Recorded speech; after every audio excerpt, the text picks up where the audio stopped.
Hey there, I'm the MadCatster. Am I glad to see you here? Well, the Illuminaughtii cancellation tour, codenamed Blair Witch Project, has been making its rounds all over the internet. But don't click away because this is not just another Illuminaughtii deep dive. God knows there's a lot of them out there right now. Instead, we're going to focus on some of her conduct that is legally questionable, in my opinion. I've got the deets, I've got the receipts, so buckle up and let's go.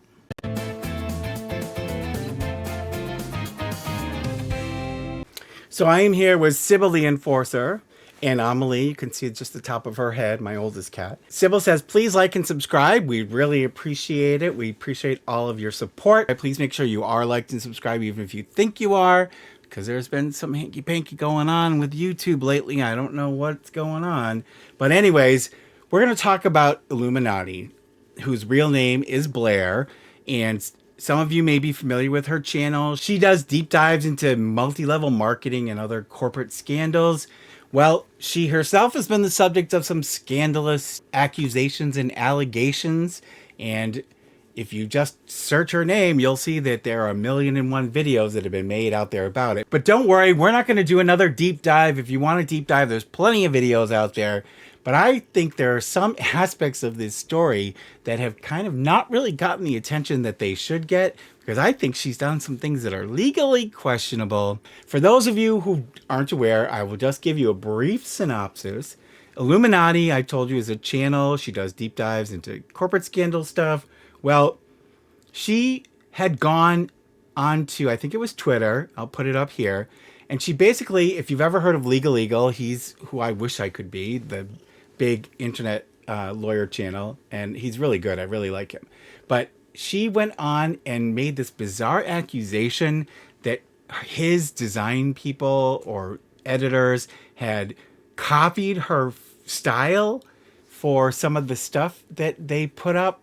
And first of all, that just sounded weird to me. And when I looked at what she was talking about, basically she uses this like ripped page template, and sometimes she has the highlighted text. And I thought, well, that ripped page, that thing is like a template that's as old as design itself. You know, I mean, you can find that in any kind of package that you're using. That's not something proprietary. She doesn't have a copyright on it. And as far as the highlighting, I highlight all the time in cases I use to show you guys the important parts. So I don't know what she was talking about. And of course, it wasn't a gotcha. She wasn't catching him out. She was making a fool of herself. And of course, Legal Eagle's a professional, and he was very polite about it. He didn't get heated. He dealt with it professionally, and basically she apologized finally because she realized she was being ridiculous. So that sort of opened the floodgate. It's like there was this Illuminaughtii piñata out there, and somebody smacked at it, and out fell all this crap. Next came, people were accusing Illuminaughtii of plagiarism, saying that she lifts parts of her story from other people's documentaries. And I'm not going to play any of that stuff. I don't want to get into that. But the clips I saw, it kind of did look like she was really verbatim copying the other people said in their documentaries. So I don't know, maybe it's true. So then people started coming forward making other accusations against her. And some of the people who were doing this was a group of people she worked with on a collaborative channel called Sad Milk back in 2019. And people like TheClick and Oz Media had been with her, and they made an attempt to have this channel. And it didn't really work out. Apparently there was a lot of conflict. And then all of a sudden we start hearing from TheClick and other people about how she was horrible to work with, allegedly, and how she was not nice to people, and she made life difficult for everyone, and basically on and on and on. And I'm not going to get into all the allegations, but basically they said she was a horrible person. Somebody else came forward, and I can't remember now off the top of my head what his name is, but he apparently, for some reason, Illuminaughtii had moderator rights on his channel, and she, I guess, got pissed at him, and they had a falling out, and she allegedly went onto his channel and deleted all these videos that she was part of. And she also deleted like some stuff that was like unpublished. And basically he was really pissed, and I don't blame him. She had no right to do it. It wasn't her channel, and that was his property, his intellectual property. And basically I think is illegal what she did. But nothing, he never took any action. But then, all of a sudden everyone now starts making deep dives into Illuminaughtii and all of the allegations. Well, so Illuminaughtii, after all of this crap happened, Illuminaughtii went and made an apology video to apologize for her horrible conduct. But she also made swipes at people like TheClick and also an editor that worked for her called Wonder. And she was particularly harsh against Wonder and said things about his personal life and his mental health and just really did a dirty on him and really was inappropriate, I think, and went way out of line. And these were very private things I kept between you. Yes, I suffer from depression. A lot of people do. I took a look at that situation because that kind of interested me in all of this stuff that's going on. And I found some interesting things that Mary just came galloping onto my desk. Mary, lay down. I took a closer look at what he had to say, and I watched the video he made, and he was really upset. And, I have to admit that at part of his video, he literally made me cry because he was talking about his background and things, that have happened to him in his life. And I really felt for him. And he did have all the receipts. And this is what the situation was. When the sad milk thing was going on, Illuminaughtii was looking for an editor, and Wonderstruck had made like some kind of a demo piece or something and impressed the people who were working on Sad Milk. At some point, Illuminaughtii made a job offer, a full-time job offer to Wonderstruck, who at that point was living in Texas, from what I understand. But going forward, Illuminaughtii, whom we'll use her name Blair going forward. So Blair made this offer that she was going to pay him $50,000 a year if he would come and relocate to Colorado where she was living, and he would be her tenant in her new house that she was going to move into, and he would have a salary and he would have this new job opportunity. So he thought about it a lot and decided he would go ahead and take the opportunity. And it was really hard for him because he had to say goodbye to everyone who were his close friends and, goodbye to his home and everything. But he did it. He made the move. So apparently what was supposed to happen was Blair was moving into a new house and then Wonder was going to be her tenant. I don't think it's a good idea to live with your boss, but that's a topic for another conversation. But what ended up happening was, I guess her new house was delayed. So when Wonder arrived in Colorado, he ended up moving in with Illuminaughtii and Oz Media, who Illuminaughtii was staying in his house. So the three of them were living in the house. The home I was told would be finished by August and then I could stay the summer. And the last month before moving to Colorado, after finalizing my lease, I was informed that the home would be pushed back until December. So Wonder had a dog and they had a dog, and I guess there was some drama with the dogs that Wonder was trying to smooth out and get them acclimated, but it caused some tension from what I understand. So he took this job. So then shortly after he got there, Blair offers to buy him a BMW, and he would make monthly payments to her, like a rent to own. It's a really weird situation, and we'll talk a little bit more about it in a second. And I've got a copy of the contract that we're going to look at, and it's really weird. Blair touches on the subject of a BMW she purchased for me due to my old car dying and wanting to help a friend out. I'd like to clarify I did not ask Blair to do this. In fact, I insisted on our first call the exact opposite. I was extremely uncomfortable with someone making such a large payment towards a vehicle on my behalf. But in Blair's words, she had the money and insisted that I get the car. After a few more discussions, she eased me into the idea that this car was a good move and would really change my life. I never saw the paperwork on the car. I never did any of the work to obtain the car. So I trusted my friends who seemed to have it all, and I trusted the process, which again, I found out was a very bad mistake. So she bought him the BMW and he started driving that. Well, for some reason, Blair soured on Wonder, and there started to be a lot of conflict. And at some point, Blair decided she was just going to get rid of him for whatever reason.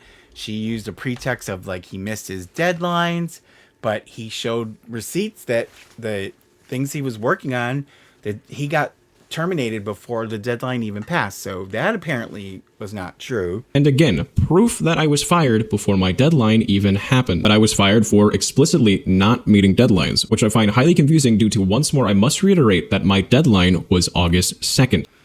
But for whatever reason, there was a dramatic confrontation where she basically told him get out.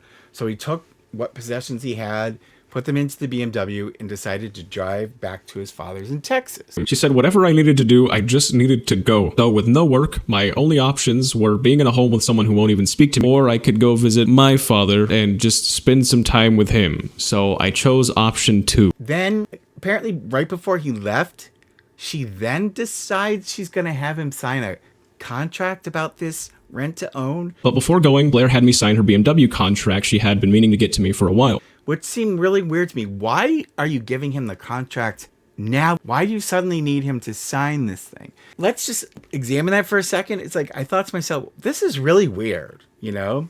It's like, I could understand like renting him the car or giving him use of the car in exchange for whatever amount of money.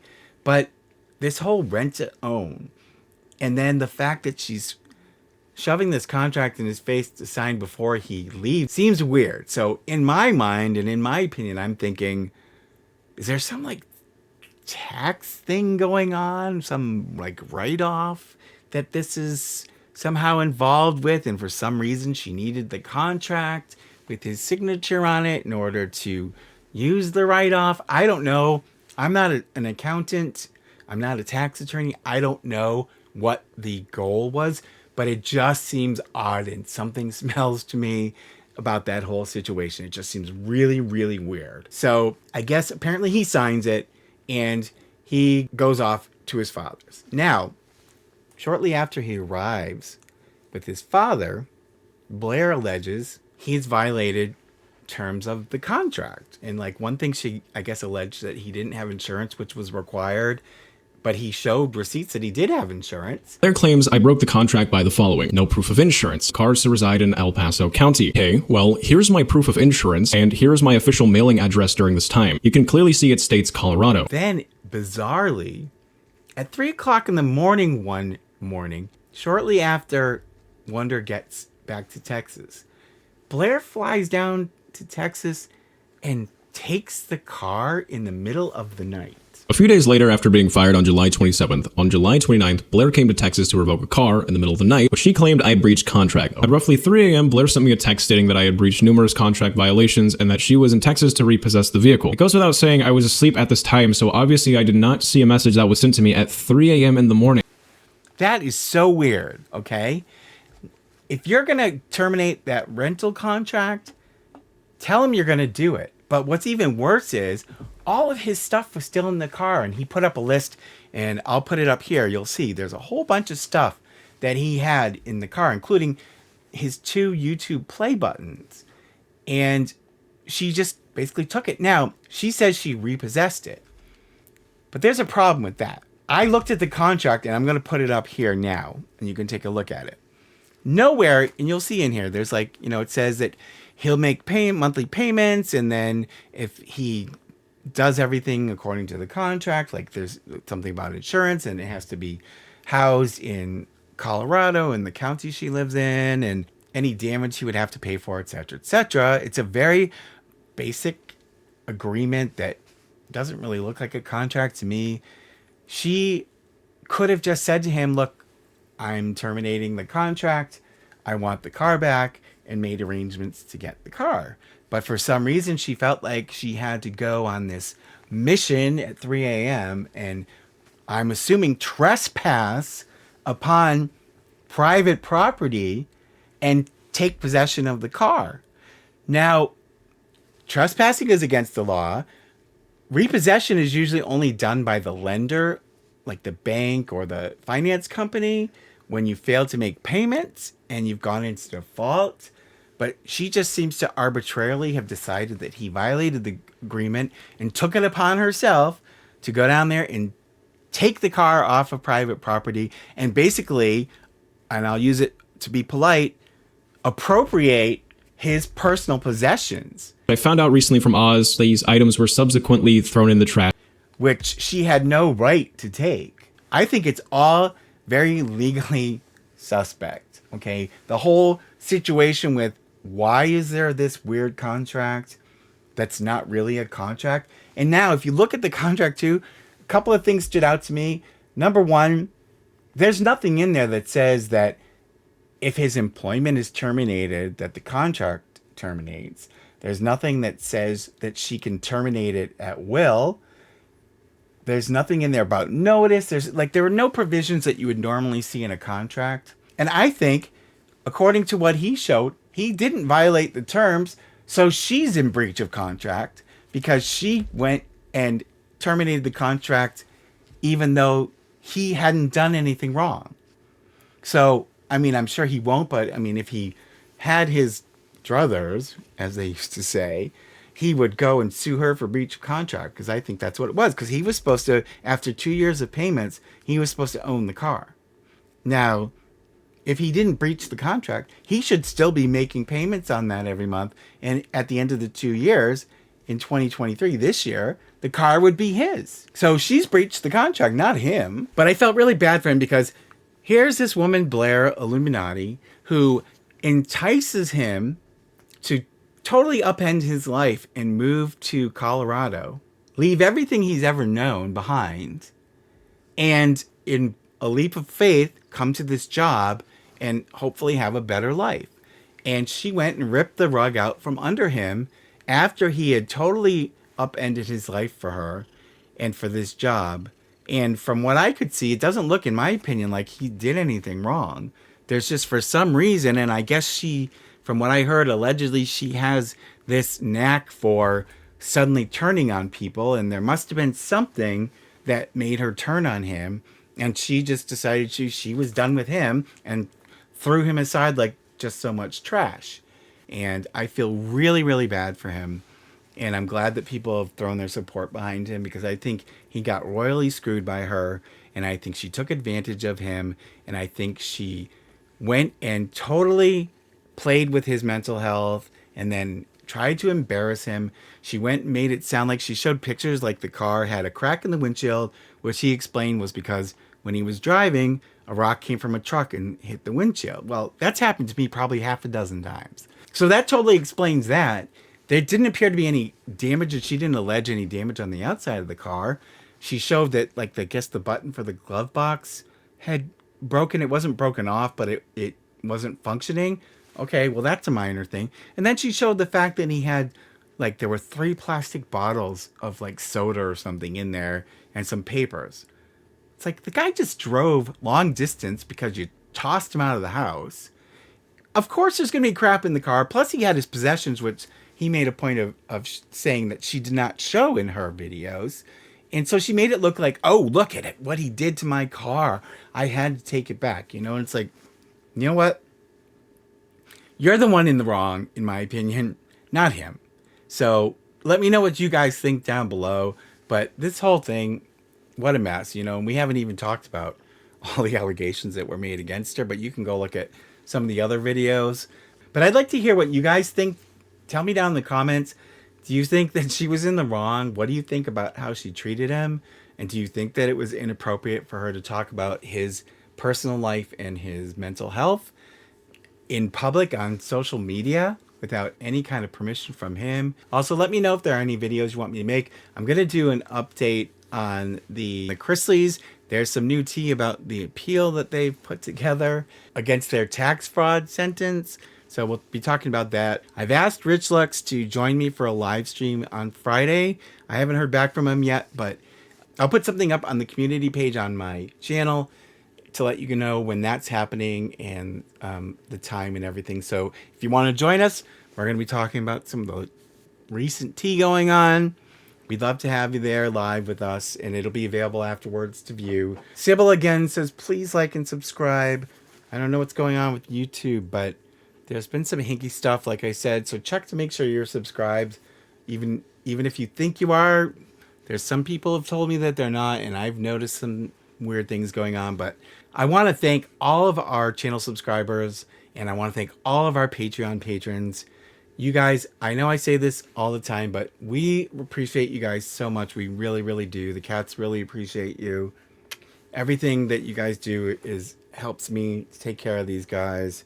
And also, if you want to support us by sending the cats something from their wish list from Amazon, it's in the description down below, and we'll give you a shout out on the channel and in one of the videos if you do choose to do that. I want to thank you guys again for joining me. I hope you guys are getting ready for summer. I know I am. But in the meantime, please take care of yourselves and take care of each other. Love each other. We love you. And I will see you in the next one. Pretty please. Subscribe, like, and hit the bell. I get a treat for every new sub. Thank you.